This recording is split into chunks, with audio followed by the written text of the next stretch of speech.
12월 20일 토요일입니다. 유다서 1장 17절로 25절입니다. 사랑하는 자들아, 너희는 우리 주 예수 그리스도의 사도들이 미리 한 말을 기억하라. 그들이 너희에게 말하기를 마지막 때에 자기의 경건하지 않은 정욕대로 행하며 조롱하는 자들이 있으리라 하였나니, 이 사람들은 분열을 일으키는 자며 육에 속한 자며 성령이 없는 자니라. 사랑하는 자들아, 너희는 너희의 지극히 거룩한 믿음 위에 자신을 세우며 성령으로 기도하며 하나님의 사랑 안에서 자신을 지키며 영생에 이르도록 우리 주 예수 그리스도의 긍휼을 기다리라. 어떤 의심하는 자들을 긍휼히 여기라. 또 어떤 자를 불에서 끌어내어 구원하라.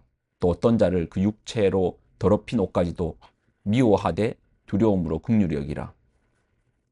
능히 너희를 보호하사 거침이 없게 하시고 너희로 그 영광 앞에 흠이 없이 기쁨으로 서게 하시니, 곧 우리 구주 홀로 하나이신 하나님께 우리 주 예수 그리스도로 말미암아 영광과 위엄과 권력과 권세가 영원 전부터 이제와 영원토록 있을지어다.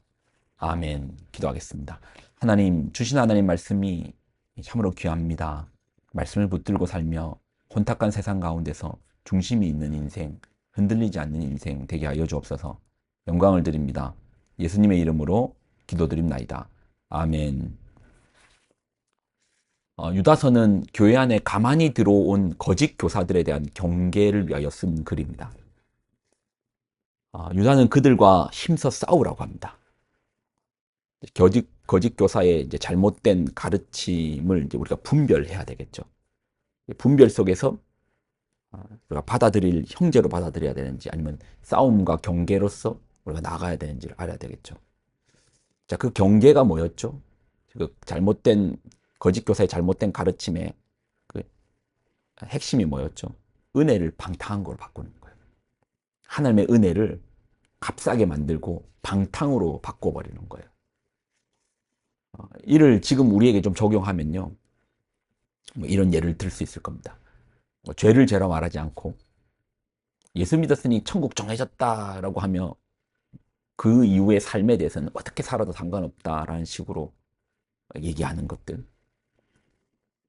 그럼으로써 오히려 은혜를 아는데도 도덕적인 타락과 또 공동체의 권위를 무시하는 그런 행위, 성적인 죄를 사랑으로 포장하는 잘못된 포장. 사실 유다의 메시지는 지금 우리에게 더 절실하죠. 유다 때보다도 지금 우리에게 더 절실한 게 17절과 18절을 보면, 사랑하는 자들아, 우리는 우리 주 예수 그리스도의 사도들이 미리 한 말을 기억하라. 그들이 너희에게 말하기를 마지막 때에 자기의 경건하지 않은 정욕대로 행하며 조롱하는 자들이 있으리라 하였나니.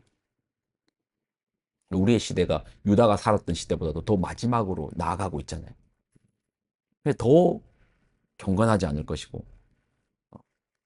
더 정욕대로, 더 감각적으로 그렇게 우리가 사는 시대에 살고 있으니 유다의 이 메시지가 더 간절하죠. 세상을 한번 보십시오.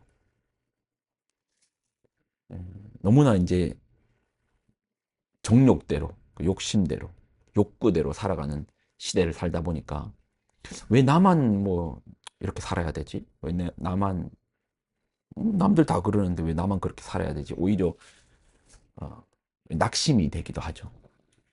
이럴 때 그 은혜를 강조하면 아, 괜찮아. 죄를 가볍게 말하는 사람들 있을 수 있다는 겁니다. 내 욕망은 저기로 가고 싶은데 누르고 있는데, 오히려 그 은혜로서 아, 괜찮아. 뭐 안 그런 사람 어디 있어? 아니, 또 하나님 용서해 주시잖아. 아니, 하나님께 뭐 회개 기도하면 되지 뭐. 그런 죄를 가볍게 말하는 것. 그래서 욕망으로 오히려 내가 나아갈 수 있는 길을 내어주는 그런 거짓 교사, 교회 안에 있다라는 겁니다. 있을 수 있다라는 겁니다. 아니, 있다라는 겁니다. 그래서 우리는 분별이 필요해요. 그럼 우리가 어떻게 거짓 교사를 이제 분별하는가? 이제 우리가 이제 그 중심, 핵심은 알았잖아요. 은혜를 방탕하게 쓰는 걸. 자, 마지막 때 이제 유다서에 보면 거짓 교사는 이렇게 말한대요. 마지막 때에 자기의 경건하지 않은 정욕대로 행하며 조롱하는 자들이 있으리라 하였나니, 이 사람들은 분열을 일으키는 자며 육에 속한 자며 성령이 없는 자니라. 특징을 말하죠. 조롱, 그러니까 정욕대로 행하고 조롱, 분열, 육에 속하고 성령이 없는 자래요. 여기에서 말하는 거짓 교사의 이제 특징이 정욕대로 행하고 조롱하고 분열을 일으키는데, 여기서 조롱이라는 단어를 좀 우리가 좀 생각해 보면 이런 거예요. 나는 여전히 이제 정욕대로, 내 욕심대로, 내 욕구대로 살고 있는데 어떤 성도를 보니까 하나님 앞에서 그 죄와 씨름하면서 막 사는 거예요. 진지하게 사는 거예요. 그런 모습을 보면 나는 이 모양으로 사는데 저 사람은 저렇게 거룩하게 사네? 불편해요. 마치 나만 나쁜 사람처럼 여겨질 수 있으니까 더 불편해요, 오히려. 사실 그 순간 내가 해야 될 일은 그 모습을 보면서 나 역시 바른 길로 살아야 되겠구나 회개하는 것이 옳은데, 우리는 여전히 난 그렇게 살고 싶은데 저 사람의 삶은 불편해요. 그럴 때 뭐 하죠? 조롱해요. 조롱. 그 사람의 거룩한 삶을 인정하기보다는 조롱해요. 오히려 그 사람이 흠을 찾습니다. 그러다 넘어지죠. 조그만 넘어짐이 보이죠. 그럼 조롱합니다. 거 봐라, 그럴 줄 알았다. 아니, 니도 별거 없잖아. 그럼으로써 안심하는 거예요. 나만 나쁜 놈이 아니구나. 원래 다 그렇구나 하면 정당화를 여겨요. 세상도 그렇죠. 교회를 향해 조롱하잖아요. 자기들 나쁜 짓 다 하다가 교회가 조금 잘못하면은 조롱해요. 다 똑같아. 교회라고 특별할 거 없어. 다 똑같아. 조롱합니다. 그러면서 분열을 만들어냅니다. 그들의 중심에는 정욕이 있고 그들의 언어에는 조롱이 있고 결국 그들의 열매는 분열로 끝맺음 맺죠. 결정적으로 그들의 그 조롱하는 자들 속에는 성령이 없습니다. 사랑하는 여러분, 우리는 마지막 때를 살면서 잘못된 은혜를 정욕으로 바꿔 쓰고 방탕함으로 바꿔 쓰는 그런 시대 속에 사실은 있습니다. 우리가 분별할 줄 알아야 됩니다.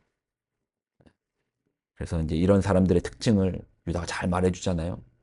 여러분, 너무나 정욕대로 살면 너무나 쉽게 조롱하는 자들의 언어에 속아 넘어가지 마십시오. 조롱이 있는 언어들 앞에서 좀 경계하셔야 됩니다. 그리고 누군가를 흠잡으며 분열시키는 언어들 앞에서 우리는 경계해야 됩니다. 그런 사람 따라가면 안 돼요. 그런 사람들은 육에 속한 자고 결국은 성령이 없습니다. 하늘 거룩함이 없습니다. 마지막 때를 살아내며 이런 지혜 있기를 바랍니다. 무엇보다도 다시금 어제 말씀으로 돌아가서 우리가 하나님의 은혜를 방탕함으로 쓰지 맙시다.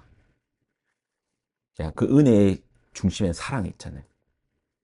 우리 부모님이 나를 얼마나 사랑하는데 내가 얼마나 사랑하는지 알기 때문에 내가 방탕하게 살 거야. 그럼 말이 안 되잖아요. 우리가 하나님의 그 은혜의 깊은 은 속에서 사랑을 알고 그 사랑을 깨달아서 우리 방탕한 자녀들도 주님의 그 부모님의 사랑 앞에서 네, 정말 얘 살면 안 되겠다라고 하는데 하물며 하나님의 그 놀라운 사랑과 은혜 앞에서 우리가 방탕이 무슨 말이 되겠습니까? 하나님의 그 놀라운 사랑 앞에서 우리가 반응하여 바른 길, 옳은 길, 의의 길, 주님의 길을 걷는 우리가 되기를 소망합니다. 기도하겠습니다. 하나님 주신 말씀을 귀하게 붙듭니다. 유다서를 통해서 주시는 분명하고 선명한 말씀을 붙듭니다. 우리가 은혜를 방탕함으로 바꿔 쓰지 않게 하여 주옵소서. 오히려 그 은혜 가운데서 그 사랑 가운데서 바른 길을 찾는 그런 정직한 주님의 자녀의 삶을 허락하여 주옵소서. 또 교회 안에 가만히 들어오는 자들을 경계함과 분별하는 눈을 우리에게 허락하여 주옵소서. 영광을 드립니다. 예수님의 이름으로 기도드립나이다. 아멘.